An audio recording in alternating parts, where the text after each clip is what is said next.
Italia gagal mengawinkan gelar juara VNL usai takluk dari Polandia. Italia yang untuk kali pertamanya merasakan final VNL tak bisa menyelesaikan turnamen dengan sempurna dan gagal mendapatkan medali pertamanya. Polandia berhasil keluar sebagai juara VNL Men 2025 dengan dominasi sempurna di pertandingan final. Ini adalah gelar juara kedua mereka di VNL dan menjadi medali ke-6 mereka secara beruntun. Sejauh ini hanya 3 negara yang mampu memenangkan VNL 2 kali, yakni Rusia, Prancis, dan sekarang Polandia. Kendati tampil tidak begitu konsisten di babak kualifikasi dengan hanya finish kelima dan menjalani 4 kekalahan, Polandia bangkit di fase knockout dan memenangkan semua pertandingan tanpa kehilangan satu set pun. Lawan-lawan yang dikalahkan adalah top rank di voli putra, dimulai dari world rank 4 Jepang, lalu world rank 3 Brasil, dan di final mereka bungkam top 2 dunia Italia. Penegasan sempurna dan membuat Polandia masih kokoh di posisi atas dan tidak pernah turun. Hebatnya lagi, Polandia memenangkan VNL tahun ini tanpa beberapa pemain inti. Sebuah kedalaman skuad yang tidak berujung dari tim juara Polandia. Namun bintang utama Polandia tetap nama lama. Di final ini, Wilfredo Leon tampil tak terhentikan, mengumpulkan 16 poin dan mendominasi baik dari sisi servis maupun spike. Ia didukung penuh oleh Kamil Semeniuk, yang mencetak 14 poin berkat serangan tajam dan servis-servis kuncinya. Di sisi lain, satu-satunya pencetak poin ganda Italia adalah Daniel Lavia dengan 11 poin. Polandia mengungguli Italia dalam semua statistik, mengungguli mereka dalam blok dengan 10/6, minim kesalahan dengan hanya 18 error berbanding 25 milik Italia, dan memberikan tekanan tanpa henti dalam serangan dan pertahanan. Polandia dominan dalam 3 set. I will repeat myself, just as I did. Now, great job, great work. Nikola Grbić Masterclass. Gelar ini menambah babak baru dalam daftar prestasi gemilangnya.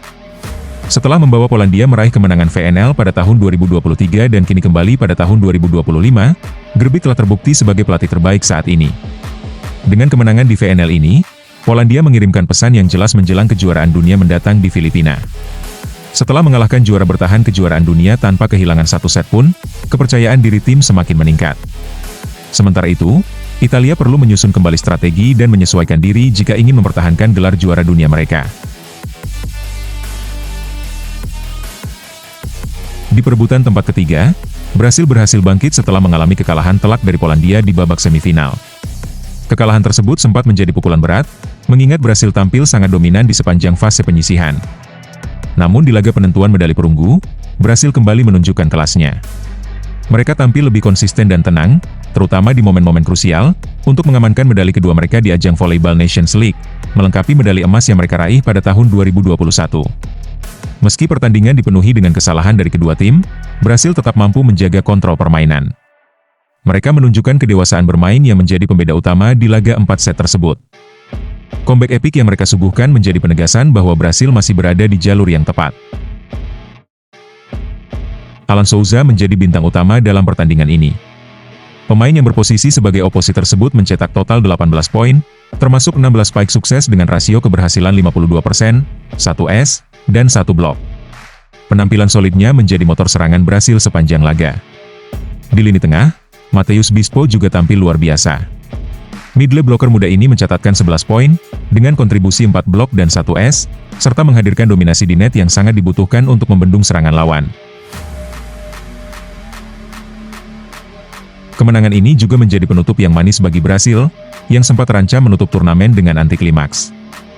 Padahal, mereka begitu superior sepanjang fase kualifikasi dengan hanya mencatatkan 1 kekalahan dan mengakhiri babak penyisihan sebagai pemuncak klasemen.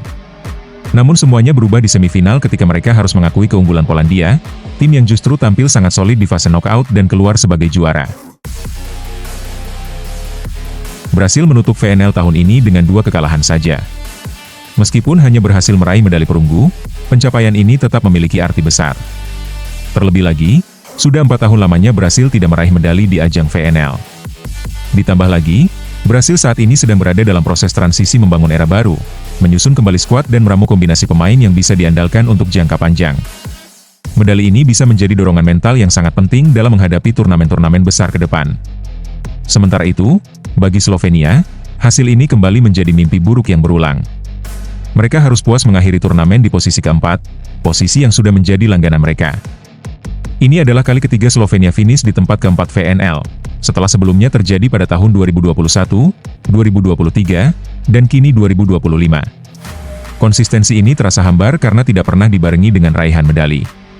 Untuk benar-benar diakui sebagai salah satu dari 4 besar dunia, Slovenia setidaknya membutuhkan 1 medali nyata sebagai penegasan status mereka. Tanpa itu, semua pencapaian mereka hanya akan dikenang sebagai nyaris. Dengan berakhirnya VNL, semua mata kini tertuju ke ajang paling prestisius berikutnya, kejuaraan dunia. Kompetisi 2 tahunan ini berada satu tingkat di atas VNL. Disinilah setiap negara akan menurunkan kekuatan terbaiknya. Tak ada lagi eksperimen. Tak ada lagi rotasi besar-besaran. Di kejuaraan dunia, semua hal dipertaruhkan. Gelar, harga diri, dan posisi di antara elit voli dunia. Tersisa waktu 1 bulan untuk melakukan evaluasi dan persiapan. Waktu yang terbilang minim, tapi sebenarnya cukup, mengingat sebagian besar tim baru saja menyelesaikan VNL dengan intensitas tinggi. Mereka tak perlu memulai dari nol. Hanya menyusun ulang bagian-bagian yang belum bekerja optimal.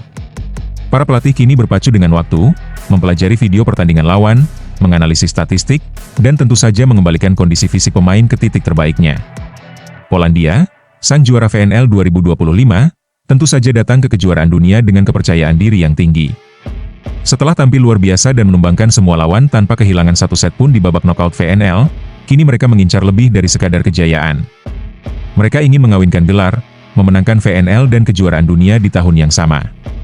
Sebuah ambisi besar yang hanya bisa diraih oleh tim yang benar-benar solid dalam semua aspek, taktik, kedalaman skuad, mental, dan pengalaman.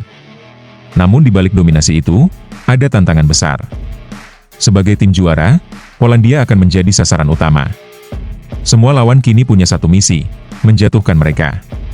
Gaya bermain mereka, strategi mereka, bahkan gerakan pemain-pemain kunci mereka, semua akan dibedah dan dianalisis oleh tim lain.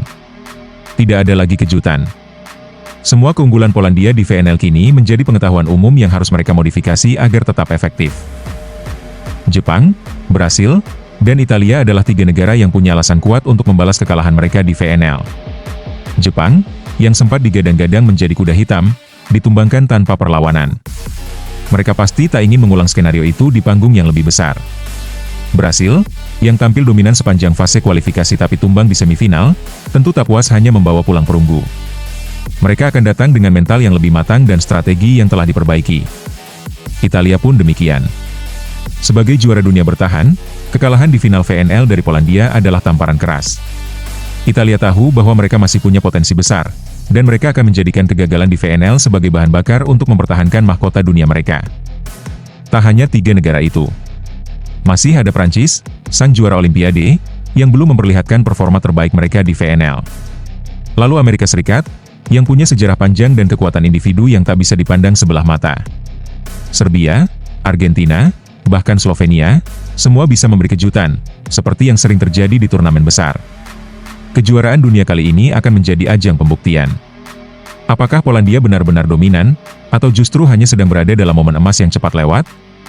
Apakah Italia bisa mempertahankan singgasananya? Apakah Brasil dan Jepang mampu bangkit dan mengubah narasi? Dan apakah akan muncul kekuatan baru yang mengguncang peta kekuatan dunia? Satu hal yang pasti, kejuaraan dunia 2025 di Filipina akan jadi panggung paling panas tahun ini. Semua negara siap bertarung habis-habisan demi satu tujuan, menjadi yang terbaik di dunia.